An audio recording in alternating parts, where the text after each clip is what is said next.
Hello मित्रों, तो स्वागत है आप सभी का जुजुत्सु काइसेन सीरीज के एपिसोड नंबर 3 में। और अगर अभी तक आपने पहले के पार्ट नहीं देखे तो क्या कर रहे हो यार, जाकर देखो ना, लिंक मैंने डिस्क्रिप्शन में दे रखी है। तो शुरू करते हैं बिना आपको इंतजार करवाए। तो एपिसोड की स्टार्टिंग में हम नोबारा को देखते हैं जो कि अपने एक दोस्त साओरू को याद कर रही होती है। मैं टोक्यो में हूँ। और फिर उसके बाद हम यूजी और फुशिगुरो को देखते हैं, जहाँ पर यूजी फुशिगुरो से पूछ रहा होता है कि इस बैच के अंदर इतने कम स्टूडेंट क्यों है। और फुशिगुरो बताता है कि तुमने कितने लोगों को देखा होगा जो कि कर्स स्पिरिट को देख सकते हैं। बहुत कम। हाँ, इसीलिए जुजुत्सु सॉर्सरर्स इतने ज्यादा रेयर होते हैं। और तभी हमारे गोजो सेंसे आ जाते हैं। अरे सॉरी, मैं आने में थोड़ा लेट हो गया। वैसे तुम्हारी यूनिफॉर्म कितने ज्यादा अच्छी लग रही है। लेकिन यूजी पूछता है कि मेरी यूनिफॉर्म फुशिगुरो से अलग क्यों है। और फिर गोजो कहता है, हाँ ऐसा इसलिए है क्योंकि मैंने तुम्हारी ये ड्रेस खुद ही कस्टमाइज करवाई है। संभल कर रहना। गोजो सेंसे ऐसी खुराफाती हरकतें हमेशा करते रहते हैं। वैसे आप मुझे ये बताएंगे कि हम हाराजुकु में क्यों मिल रहे हैं। क्योंकि उसने हमें यहाँ मिलने के लिए बोला था। और फिर उसके बाद हम एक आदमी को देखते हैं जो कि एक लड़की से अप्रोच कर रहा होता है। क्या मैं आपसे भी बात कर सकता हूँ? नहीं, बिल्कुल नहीं। अरे सुनो तो, अब तो बहुत ज्यादा सुंदर हो, क्या आप मॉडल बनना चाहोगी? लेकिन वो लड़की उसे इग्नोर करके वहाँ से चले जाती है। और तभी नोबारा उसे पकड़ लेती है। हाँ तो बताओ, तुम्हारा मेरे बारे में क्या ख्याल है? और वो बंदा नोबारा को देख के बहुत अजीब रिएक्ट करता है। हाँ, मुझे बताओ, मैं मॉडलिंग करना चाहती हूँ, मेरे बारे में तुम्हारा क्या ख्याल है?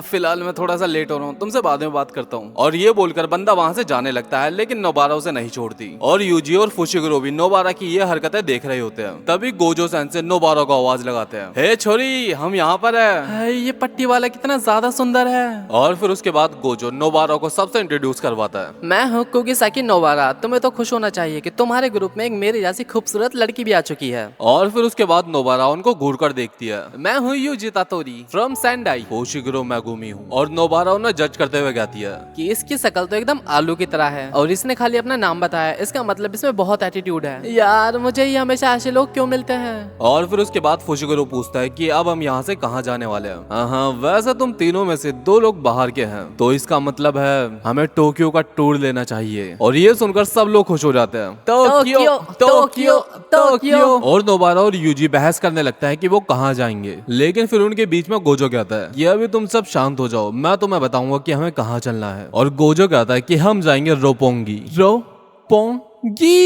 और यूजी और नोबारा बहुत ज्यादा खुश हो रहे होते हैं। लेकिन गोजो उन्हें एक पुरानी बिल्डिंग के सामने ले आता है जिसके अंदर कस्ट स्पिरिट होती है। झूठे कहीं के, ये कोई रोपोंगी वोपोंगी नहीं है। और उसके बाद फुशिगुरो बताता है कि यहाँ पर पास में ही एक कब्रिस्तान है, जिसकी वजह से यहाँ पे कर्सेस भी काफी ज्यादा है। और जहाँ पर कर्सेस ज्यादा होते हैं वहाँ पे ऐसे काम जल्दी से हो जाते हैं। और इस बिल्डिंग के ऊपर भी एक कर्स का कब्जा है। लेकिन नोबारा कहती है कि तुम ये सारी बातें क्यों बता रहे हो, एक जुजुत्सु सॉर्सरर्स को तो ये सारी की सारी बातें पता होती है ना। और फिर फुशिगुरो कहता है यूजी कोई प्रैक्टिस से बना हुआ जुजुत्सु सॉर्सरर नहीं है, उसने तो बस एक कर्स्ड स्पिरिट की कस्ट फिंगर खा रखी है। और इसी वजह से हम इसे अपने साथ रखते हैं। अच्छी, तुम मजाक कर रहे हो क्या? इसने वो स्पेशल ग्रेड की घिनौनी फिंगर खा रखी है, कितना डिस्कस्टिंग है ये। और फिर उसके बाद गोजो सातोरो कहता है, क्या तुम इस काम को करने के लिए कैपेबल हो? ये तुम्हारी खाली टेस्ट फील्ड है। नोबारा और यूजी, तुम अंदर जाओगे और कर्स स्पिरिट को हराओगे। लेकिन एक मिनट रुको, कर्स को हराने के लिए तो कर्स की जरूरत होती है ना।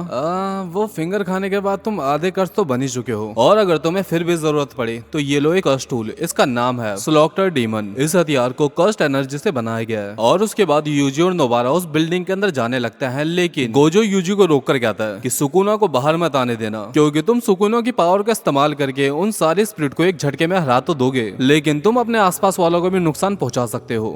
ओके, मैं समझ गया, जल्दी आओ अब। लेकिन फुशिगुरो को भी उनके साथ अंदर जाना था। पर गोजो कहता है इतनी फिक्र करने की जरूरत नहीं है, वैसे भी ये टेस्ट नोबारा के लिए है। और फिर उसके बाद हम अंदर का सीन देखते हैं जहाँ पर नोबारा यूजी को अलग अलग जाने के लिए कहती है। मैं ऊपर से स्टार्ट करूंगी और फ्लोर बाय फ्लोर देखती आऊंगी सब कुछ, और तुम बॉटम से स्टार्ट करो, इससे हमारा काम जल्दी हो जाएगा। लेकिन यूजी ऐसा करने से मना कर देता है। और फिर नोबारा उसके एक जोरदार लात मार के उससे अपनी बात मनवा लेती है। और फिर उसके बाद नोबारा ऊपर चले जाती है और यूजी को कुछ समझ नहीं आ रहा होता है कि क्या करना चाहिए। और तभी एक कर्स स्पिरिट यूजी के ऊपर अटैक कर देती है। लेकिन यूजी के रिफ्लेक्सेस इतने ज्यादा कमाल के होते हैं कि वो उसे बड़ी आसानी से डॉज कर लेता है। और फिर उसके बाद यूजी उस कर्स स्पिरिट को बड़ी आसानी से हरा भी देता है। और फिर उसके बाद हम गोजो को देखते हैं जो कि कह रहा होता है कि हाँ, यूजी थोड़ा बहुत पागल तो है, क्योंकि यूजी ने जब पहली बार उस कर्स स्पिरिट से फाइट करी थी तो उसके पास कोई कर्स्ट एनर्जी भी नहीं थी और वो बिना डरे ही नॉर्मल पावर के साथ उससे भिड़ गया था। और एक अच्छा जुजुत्सु सॉर्सरर बनने के लिए पागलपन होना भी जरूरी है। अब हमें देखना है कि नोबारा कितनी ज्यादा पागल है। और फिर उसके बाद हम नोबारा को देखते हैं जैसे कि एक कर्स स्पिरिट मिल चुकी होती है। हाँ तुम कर्स, ए भूतिया मैनिक्वीन,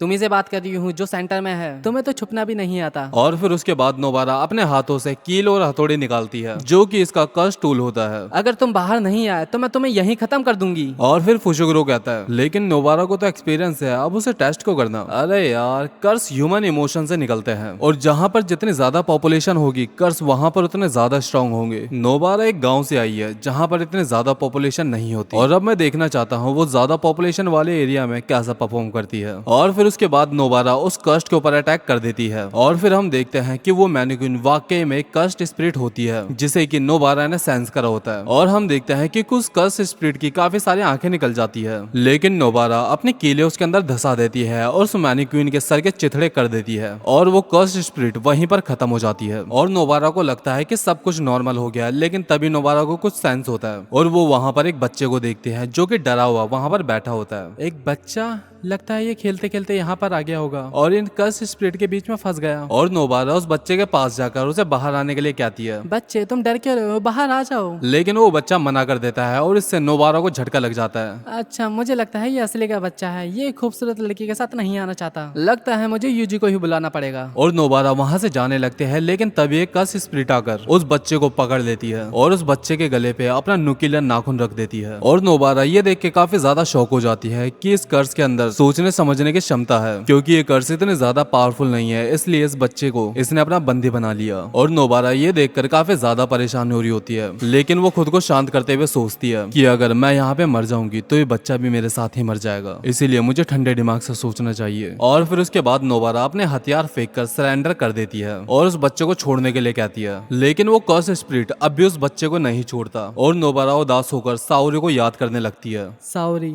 मैं विश करती हूँ कि मैं आखिरी बार तुम्हें देख पाऊँ। और तभी दीवार में से एक हाथ निकलता है जैसे तोड़कर यूजी इतातोरी आता है और उस कर्स स्पिरिट का हाथ एक झटके में ही काट देता है और उस बच्चे को उस कर्स स्पिरिट से दूर कर देता है। तुम ठीक हो ना बच्चे? और वो कर्स स्पिरिट वहां से भागने की कोशिश करता है, लेकिन इससे पहले कि वो दूर जाए उसके कटे हुए हाथ पर एक डॉल डालकर अपनी स्ट्रो डॉल टेक्निक का इस्तेमाल करती है और वो कर्स स्पिरिट वहीं पर खत्म हो जाती है। ओ भाई साहब, कहीं ये बंगालन तो नहीं है? और फिर उसके बाद हम नोबारा के पास्ट की कहानी देखते हैं जहाँ पर वो अपनी दोस्त साओरी से मिलती है जो कि टोक्यो से उनके गांव में आई थी। साओरी बहुत ज्यादा सुंदर और काइंड हार्टेड थी, लेकिन फिर भी उसके गांव के लोग साओरी को पसंद